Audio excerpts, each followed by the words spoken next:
Elle se tenait à la fenêtre du salon, 3 petits visages pressés contre la vitre. 6 yeux fixés sur l'allée qui menait au portail, attendant. Rosa se tenait derrière elle en souriant. Elle ne disait pas un mot. Elle restait simplement là, à regarder les filles. Et pour la première fois depuis des jours, elle sentit son cœur se réchauffer. Dominique se tenait dans l'embrasure de la porte du salon. Lui aussi, il attendait. Il n'avait pas dormi la nuit précédente. Il était resté allongé dans son lit à fixer le plafond, se demandant si Helena reviendrait vraiment, si elle lui accorderait une seconde chance, s'il la méritait.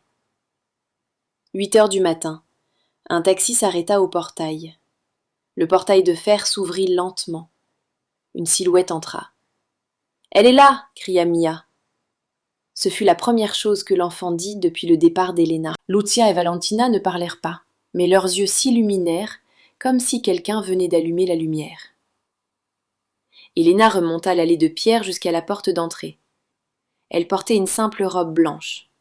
Ses cheveux étaient attachés soigneusement sur sa nuque. Elle ne transportait pas grand-chose, seulement un petit sac en bandoulière. Rosa ouvrit la porte avant qu'Helena puisse frapper. Elle resta là à regarder la jeune femme, les larmes coulant déjà sur ses joues. « Merci, dit-elle, la voix brisée. Merci de leur donner une seconde chance. » Puis elle serra Helena dans ses bras, la tenant fort comme si elle tenait une fille revenue à la maison après une trop longue absence. Helena lui rendit son étreinte, les yeux humides, elle aussi. « Merci de m'avoir appelée, murmura-t-elle. Merci de ne pas avoir abandonné. » Rosa la relâcha, essuya ses larmes et s'écarta. « Les filles vous attendent. » Helena entra. Elle traversa le couloir, passa devant les tableaux coûteux qu'elle avait si souvent époussetés devant les bibliothèques qu'elle avait rangées encore et encore. Elle s'arrêta à l'entrée du salon. À l'intérieur, Dominique était assis sur le canapé. Les 3 filles étaient assises à côté de lui. Il tenait un livre pour enfants, essayant de lire, mais les filles ne regardaient pas les pages. Elle fixait la porte, attendant. Helena entra. « Bonjour, mes petits anges !» dit-elle, la voix chaude, douce, familière. Les 3 filles se tournèrent. Elles la virent, et ce fut comme si le monde explosait. « Mademoiselle Helena, Mademoiselle Helena, Mademoiselle Helena !» Toutes 3 crièrent en même temps. Leurs voix remplirent la pièce, remplirent la maison, remplirent tout l'univers. Elles sautèrent du canapé et coururent vers Helena comme 3 petites tempêtes, comme 3 coups, comme 3 anges libérés. Helena tomba à genoux. Elle ouvrit grand les bras et les reçut toutes les 3. Elles se jetèrent contre elle, s'agrippant à elle comme si elles avaient peur qu'elle disparaisse encore. « On a cru que tu étais partie, » pleura Valentina. « Tu nous as tellement manqué, » sanglota Mia. « Pourquoi tu es partie ? Pourquoi tu n'es pas restée ?» demanda Lucia à la voix tremblante. Helena les serra fort, les larmes roulant sur ses joues. Elle embrassa leurs cheveux, leurs fronts, leurs joues. « Je suis là, murmura-t-elle. Je suis désolée d'être partie. Je n'aurais pas dû. J'aurais dû rester. Je suis désolée, mes amours. Est-ce que vous me pardonnez ? » « Oui, toutes les 3 répondirent ensemble. On te pardonne. » Helena sourit à travers ses larmes. Elle les serra plus fort comme si elle essayait de réparer chaque jour où elle n'avait pas été avec elle. Lucia leva le visage vers Helena, ses grands yeux bruns encore mouillés. « Tu restes ?» demanda-t-elle, sa voix petite, fragile, effrayée. « Tu restes avec nous ? Tu vas repartir ?» Helena regarda Lucia, puis elle leva les yeux vers Dominique. Il était toujours assis sur le canapé. Le livre était tombé par terre. Il ne le tenait plus. Il était seulement assis là, à regarder Helena et les filles, des larmes coulant sur son visage. Le chef mafieux le plus puissant de New York, l'homme qui faisait trembler tout le monde souterrain, pleurait comme un enfant. Helena le regarda. Il hocha lentement la tête fermement. Helena se tourna de nouveau vers Lucia. « Je reste, » dit-elle. « Je promets que je ne partirai plus. Je vais être ici, avec vous, chaque jour. » Lucia la fixa puis enroula de nouveau ses bras autour d'Helena. Cette fois, il y eut des pleurs, de vrais pleurs. Les pleurs d'une enfant qui avait gardé la douleur trop longtemps et qu'on libérait enfin. Valentina parla soudain. « C'est papa qui a retrouvé mademoiselle Helena, n'est-ce pas ?» demanda-t-elle en se tournant vers Dominique. « Papa est parti chercher mademoiselle Helena. » Dominique se leva. Il s'approcha lentement et s'agenouilla à côté d'Helena et des filles. « Oui, » dit-il la voix rauque d'émotion. « Papa a retrouvé mademoiselle Helena. Papa lui a présenté ses excuses. Papa lui a demandé de revenir parce que papa vous aime, parce que vous avez besoin d'elle et parce que papa avait tort. » Lucia le regarda longtemps. Puis elle fit quelque chose que Dominique n'aurait jamais osé rêver. Elle tendit la main et prit la sienne. Sa petite main entourant la grande main de son père, froide et marquée de cicatrices. « Tu restes avec nous, toi aussi ?» demanda Lucien. « Comme mademoiselle Helena, tu vas être à la maison. » Dominique sentit son cœur se briser grand ouvert. Se briser et se reconstruire en même temps.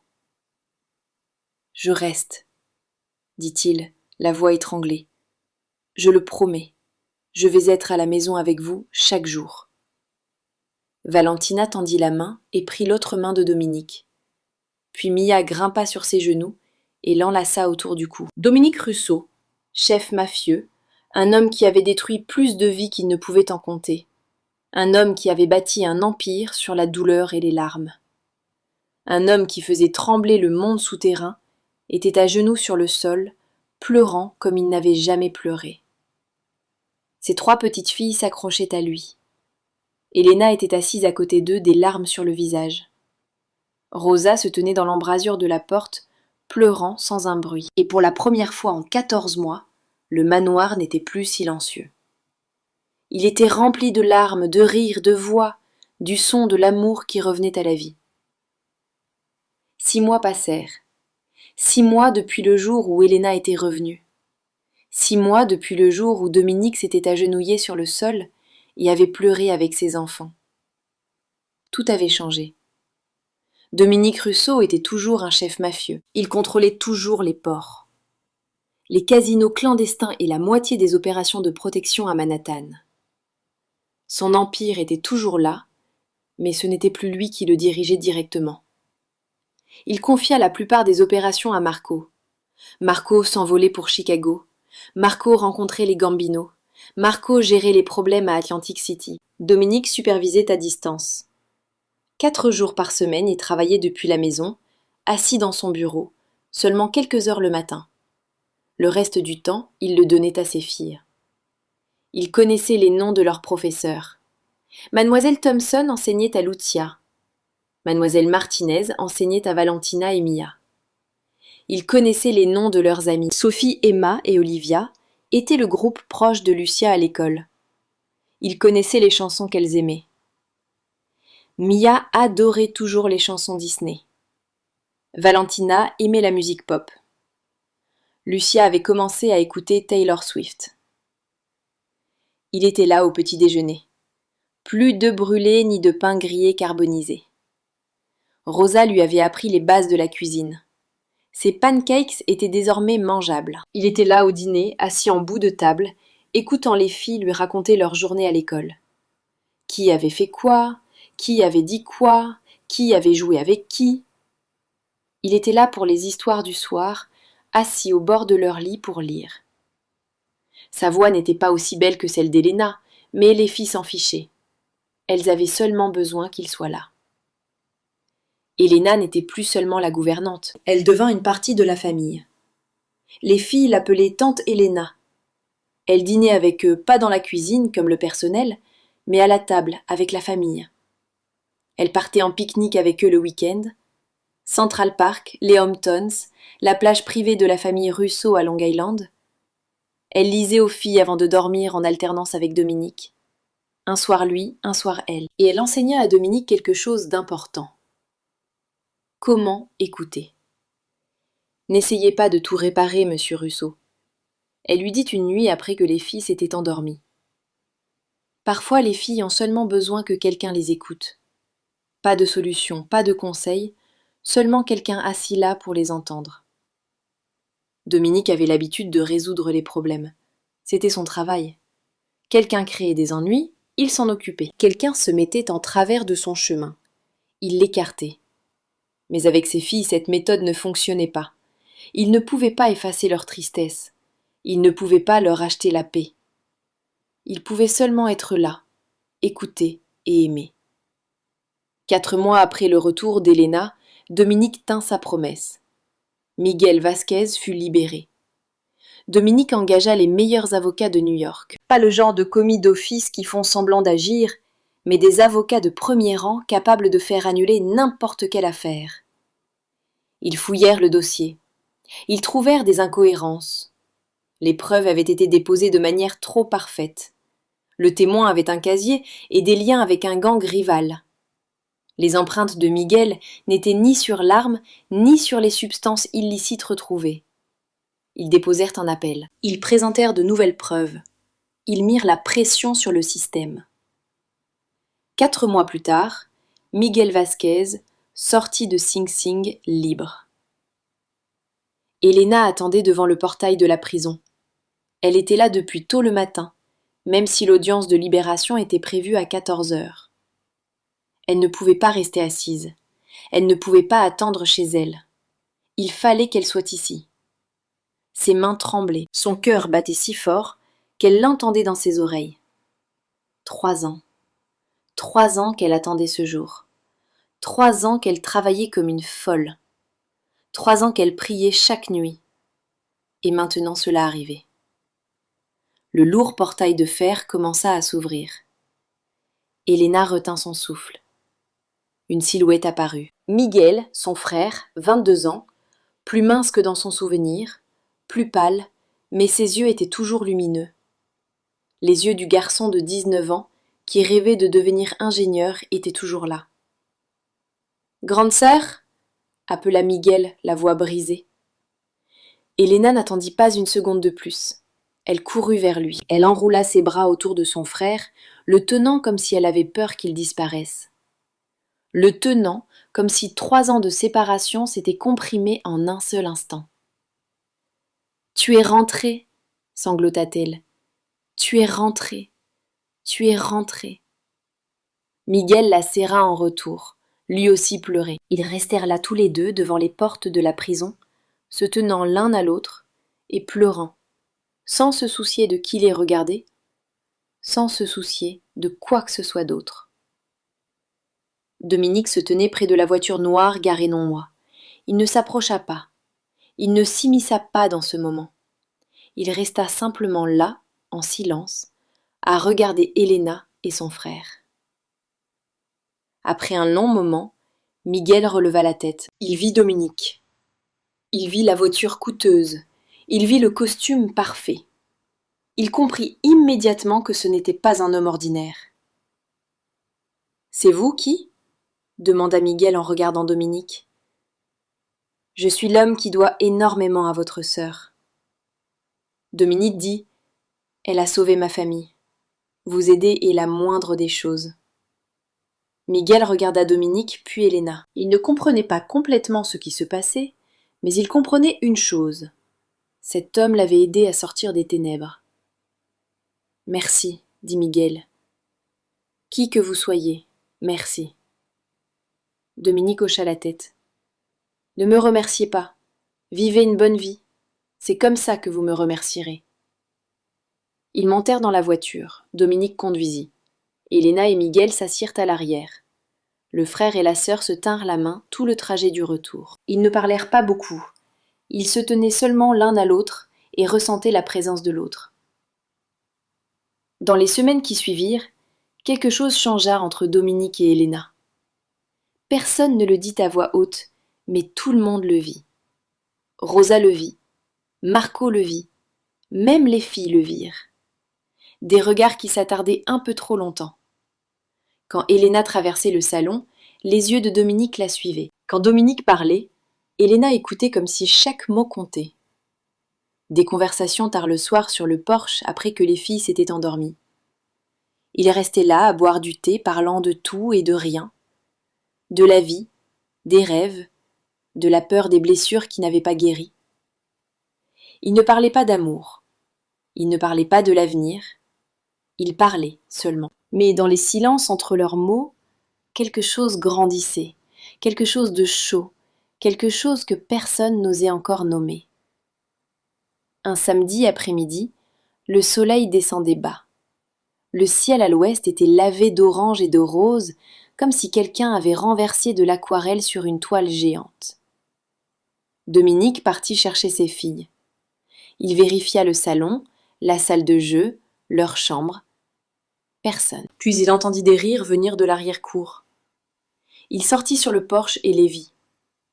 Helena et les 3 petites filles étaient agenouillées dans la terre, les mains couvertes de boue, les vêtements striés de saleté, et personne ne s'en souciait. Elles riaient ce rire clair et lumineux résonnant dans le jardin. Dominique s'approcha. « Qu'est-ce qu'on plante » demanda-t-il. 4 visages se levèrent vers lui, 4 sourires éclatants. « Des tournesols, papa » cria Mia, levant ses mains boueuses comme un trophée. « Tante Helena a dit que maman aimait les tournesols. » Lucia ajouta. « Alors on les plante pour que maman puisse les voir depuis le ciel. » Dominique sentit sa gorge se serrer. Il regarda Helena. Elle le regardait avec des yeux doux.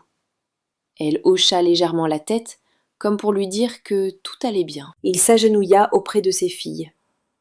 Ses genoux s'enfoncèrent dans la terre humide. Son costume coûteux se couvrit de boue. Il s'en fichait. « Votre maman adorait les tournesols, dit-il la voix épaisse. Tellement, dit-il. C'étaient les plus belles fleurs. Valentina leva les yeux vers lui. Pourquoi maman les aimait, papa? Pourquoi les tournesols et pas les roses ou les tulipes? Dominique resta silencieux un instant. Il regarda les petites graines dans le sachet. Puis il leva les yeux vers le ciel qui devenait violet.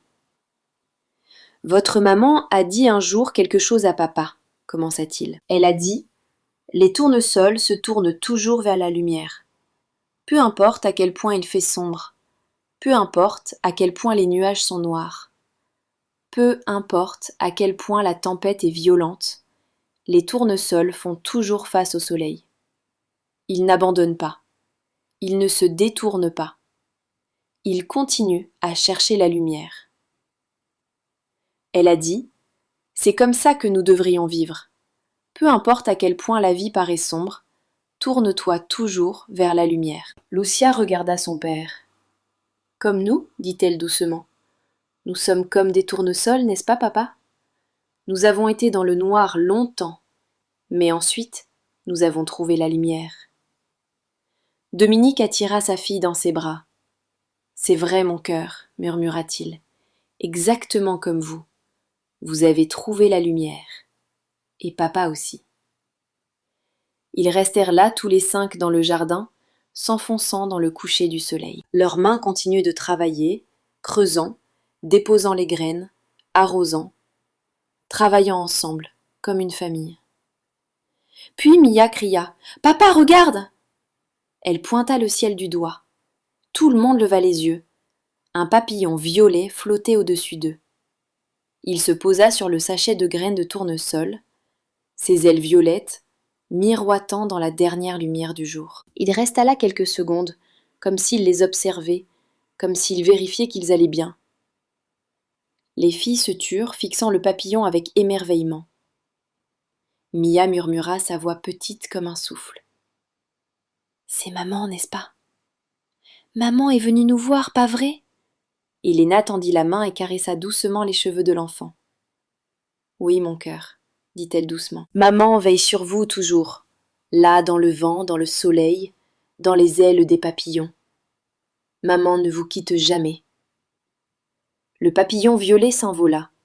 Il tourna une fois autour d'eux comme s'il les serrait dans ses ailes fragiles. Puis, il s'éloigna vers le soleil couchant, vers la lumière. Les filles le regardèrent jusqu'à ce qu'il disparaisse dans le crépuscule. Le téléphone de Dominique vibra dans sa poche. Il le sortit et jeta un regard à l'écran. Marco. Il devait y avoir quelque chose. Une affaire, un problème. quelque chose qui avait besoin de lui. Avant, il aurait répondu immédiatement. Avant, le travail passait toujours en premier. Mais ce n'était plus avant. Il appuya sur le bouton d'alimentation et l'éteignit. Il le remit dans sa poche. Elena le regarda. Elle sourit. « Ça n'a pas d'importance, » dit Dominique. « Rien n'a plus d'importance que cela. » Lucia leva les yeux vers son père. « Tu restes ?» demanda-t-elle. « Tu restes vraiment ? Pas rester aujourd'hui et partir demain. Rester pour de vrai, pour toujours. » Dominique attira ses 3 filles dans ses bras et les serra fort comme s'il ne voulait plus jamais les lâcher. « Je reste, » dit-il. « Je promets que je serai là avec vous chaque jour jusqu'à ce que je ne puisse plus respirer. Je le promets. Et cette fois, je vais tenir ma promesse. » Il leva les yeux vers Elena, la femme qui avait sauvé sa famille. La femme qui avait ramené la lumière dans cette maison sombre. La femme qui lui avait donné une seconde chance qu'il ne méritait pas. « Merci, » dit-il la voix brisée. « Merci pour tout. » Elena secoua la tête, des larmes brillant dans ses yeux. « Ne me remerciez pas, » dit-elle doucement. « Remerciez Dieu de m'avoir conduite ici. Il nous a permis de nous rencontrer. Il nous a donné une seconde chance. » Ils restèrent là dans le jardin, tandis que le coucher du soleil s'effaçait. 5 personnes, une famille pas parfaite, pleine de blessures, pleine de cicatrices, mais en train de guérir, un jour après l'autre. Et dans le ciel, un papillon violet volait vers le soleil.